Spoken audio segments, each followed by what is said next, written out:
1924 ఎక్కడ తిరగలేకపోయాను. ఇప్పుడు ఎవరు ఎక్కడ తిరగాలన్నా ఇబ్బంది ఉందా అని మిమ్మల్ని అడుగుతున్నా.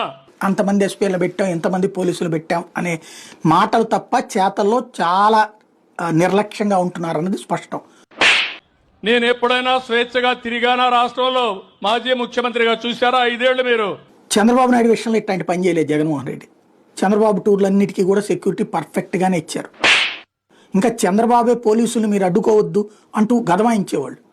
ఎవరైనా పోలీసులు అక్కడ ఆ రూప్ పార్టీగా పెట్టి కార్యకర్తల మీద పడకుండా అడ్డుకునే ప్రయత్నం చేస్తుంటే చంద్రబాబు వాళ్ళని మందలించి కార్యకర్తలు వెనకేసుకొచ్చిన సందర్భాలు. ఇక్కడ జగన్ దానికి అట్లా కాదు. అసలు హెలికాప్టర్ దగ్గర లేకపోతే కనుక బండి వెళ్తున్నప్పుడు మీద పడేటటువంటి పరిస్థితి, కంట్రోల్ లేని పరిస్థితి. రేపు పొద్దున ఏదైనా జరిగితే కార్యకర్తల మీద తోసేయడానికి ప్రిపేర్ అవుతున్నారు. లేదా ఇప్పుడు ఈ వీడియోలన్నీ పెట్టేసేసి వాళ్ళ కార్యకర్తల కంట్రోల్ లేదని చెప్పడానికి ప్రయత్నిస్తున్నట్టే కనబడుతుంది.